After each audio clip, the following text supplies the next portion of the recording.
Munene wa maminista na minista wa maundu Musalia Mudavadi niwaikiitghisya Akenya kana iseso ya kumantha nzama ya Iebc na makomishena yevaniye Kwailya Usakuani wa 2027 ainena umbanoni umwe wa mwaka niwaikiitghisya kana ona kwithiwa vena mawumo ma kiuteti serikali niyiendee kuthukuma kwikiithia kana nzama ni yathukumwa undu vailite na kuyanana na katiba. Lina Musangi ena mauvu. Onena minista Munene Musalia Mudavadi nuwaitio na kwitha vaithitwe na isimbingi serikali itaikite vitiku ikithe kana nzama yonyevanio na mivaka Iebc niambia uthukuma beo nyuvani munene wa 2027 in my view, and we are doing it in good time so that the electoral body can be in place for the election of 2027 under the NADCO framework, and after a protracted legal battle, the courts set aside that process to allow the Iebc to be constituted. But Kenyans being what they are, it becomes an Oliver Twist kind of situation.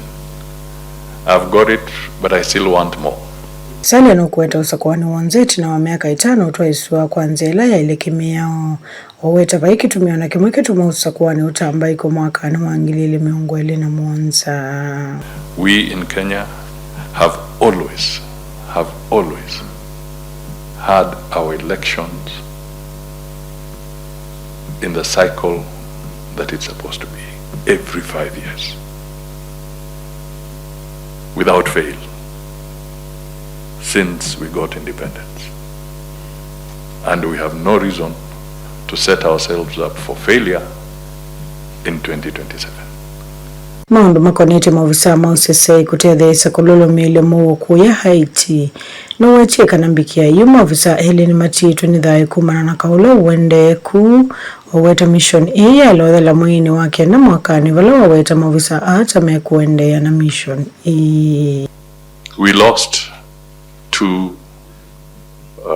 of our personnel to the violence in Haiti. It's most unfortunate, but we are still committed, working within the framework of the UN resolutions to continue with this support. Of course, the term of the mission should end in September this year.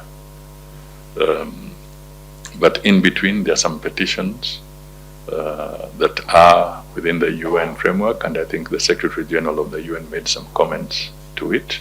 So we await some reactions so that we can collectively understand how the international community is looking at the Haiti agenda. Serikali yingine kuendea na kuata mbaunzi ya Somalia nzikayoni siya kukutana na uvungulu wa mawo. Continue our efforts to support Somalia collectively. I think it's very important. In the African proverbs, they always say that the most dangerous moment and tragic moment is when the pot of water breaks at the doorstep. Somalia has been walking a journey, and we should not allow a situation where the pot breaks at the doorstep. Uripoti ya mauvo ni Lina Musangi.